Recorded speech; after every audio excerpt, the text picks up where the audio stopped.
Vous êtes prêts? Si vous voulez bien, je vous emmène au pays des histoires. Écrite et lue par Gwen Kerdraon. On y va? Installez-vous confortablement. Écoutez bien.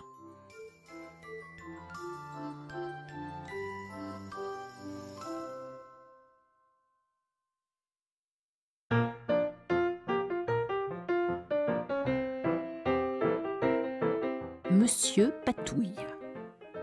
Voici l'histoire de Monsieur Patouille. Une belle histoire, vous verrez. Monsieur Patouille n'était pas un vrai monsieur comme ceux qu'on voit dans la rue ou à la télé, les messieurs sérieux qui vont au travail, les parents, les grands. Non, Monsieur Patouille était encore un enfant, comme vous et moi. Non, pas comme moi, quelle nouille. Moi, je suis une adulte, même si parfois j'aimerais encore être un enfant. Mais revenons à notre bafouille. Monsieur Patouille s'appelait ainsi, car tout le monde l'appelait Monsieur Patouille. Monsieur Patouille avait sûrement un autre prénom, mais je crois que je ne l'ai jamais connu. Et si on l'appelait Monsieur Patouille, c'est qu'il aimait la patouille. Vous voyez ce que je veux dire? Vous aimez, vous aussi, faire la patouille. Tous les enfants aiment ça, non? Comment ça, vous n'en avez jamais fait? Pas possible. Écoutez, vous verrez, vous connaissez. Ou alors, vous allez vous aussi vous mettre à la patouille. Monsieur Patouille, lui, avait commencé tout petit. On ne lui avait jamais appris à faire de la patouille. C'était venu tout seul. Monsieur Patouille était un autodidacte de la patouille. Dès son plus jeune âge, quel âge pouvait-il bien avoir? Il était bien incapable de le dire. Mais les adultes se chargeaient de lui raconter que, tout petit déjà, il aimait, par exemple, mettre ses doigts dans son assiette de purée, de compote, et il adorait mélanger, touiller, remuer, pétrir, malaxer, tripatouiller, faire de la patouille, quoi. Et à chaque fois, ouï, ses parents disaient « Oh non, Monsieur Patouille !» Certains auraient appelé ça des bêtises, mais ses parents appelaient ça de la patouille. Ils en rigolaient parfois, en lui faisant des papouilles et des chatouilles et en l'appelant le roi de la patouille. Il râlait aussi souvent quand même, car après il fallait nettoyer, astiquer, essuyer, lessiver, savonner, ranger ou ramasser. En grandissant et sachant se déplacer, marcher, courir, sauter, sautiller, Monsieur Patouille, une sacrée fripouille celui-là, élargit son champ d'action. La patouille, ça n'était pas seulement dans l'assiette. C'était aussi en faisant de la peinture, par exemple, à l'école comme à la maison. Il ne voulait pas dessiner un bonhomme, un arbre ou une maison, cela l'ennuyait terriblement. Il voulait mettre ses mains, ou même ses pieds, dans le pot de peinture, dans les pots de peinture, et mélanger, touiller, remuer, pétrir, malaxer, tripatouiller, faire de la patouille, quoi. En plus d'être agréable, il trouvait le résultat très beau. Ses parents commençaient à trouver ça parfois pénible. À la plage aussi, Monsieur Patouille repérait de loin le trou d'eau idéal dans lequel il pourrait ajouter de la vase, du sable, des algues, celles qu'il appelait de la salade, et les autres, quelques coquillages, et il mélangeait, touillait, remuait, pétrissait, malaxait, tripatouillait. Il faisait de la patouille, quoi.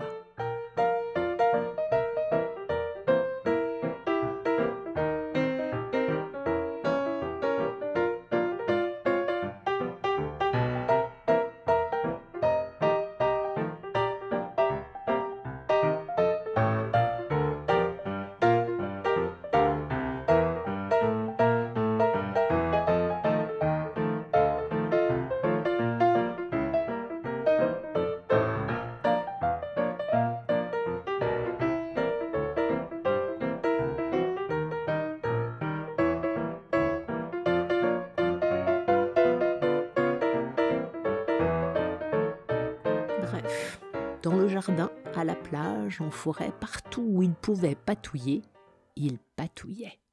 Monsieur Patouille aimait la pluie, car ces jours-là, Monsieur Patouille nous faisait du grand Monsieur Patouille. Une flaque, de la boue, quelques cailloux, des bouts de bois, des écorces d'arbres, des feuilles, quelques pétales de rose.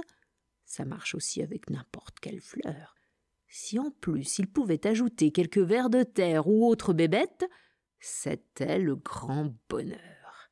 Car alors il se mettait à mélanger, touiller, remuer, pétrir, malaxer, tripatouiller, faire de la patouille, quoi. Patouille dans le bain, patouille dans l'évier, patouille dans les bassines. Peu à peu, ce fut la patouille en cuisine qui eut sa préférence. Au début, il mélangeait toutes les saveurs, le sucré, le salé, l'acide, l'amer et même l'umami. Il mélangeait tout et n'importe quoi. Banane écrasée, moutarde à grains, fromage râpé, confiture d'abricot, un peu de sauce soja, un peu de jus de pamplemousse, quelques feuilles de salade, de la sauce tomate, du chocolat en poudre, sans oublier de la cannelle et de la crème fraîche, toujours meilleure avec de la crème fraîche. Puis, il touillait, remuait, pétrissait, malaxait, tripatouillait, faisait de la patouille, quoi. Son imagination était sans limite. Le plus difficile était pour les parents, qui ensuite devaient goûter sa tambouille. Il ne voulait pas le freiner dans son élan de créativité, alors il faisait « miam miam » et il disait « oh, mais c'est délicieux, savoureux, succulent, exquis ». C'est qu'il voulait que leur petit ait du vocabulaire. Monsieur Patouille goûtait aussi, mais même s'il avait pris bien du plaisir à touiller, remuer, pétrir, malaxer, tripatouiller, faire de la patouille, quoi, il était toujours insatisfait. Il décida cependant un beau jour, en grandissant peut-être aussi, que quitte à faire de la patouille, autant faire de la bonne patouille. Et peu à peu, il commença à assembler les 5 saveurs de façon organisée, réfléchie, et sa tambouille devint de plus en plus mangeable. Les parents étaient de plus en plus sincères et enthousiastes quand ils disaient « miam miam, c'est délicieux, savoureux, succulent, c'est exquis ». Les années passèrent. Jamais Monsieur Patouille n'abandonna la patouille. Devenu un vrai monsieur, Monsieur Patouille, complètement toqué, il faut bien le dire, ouvrit son propre restaurant qu'il appela la tambouille de Monsieur Patouille.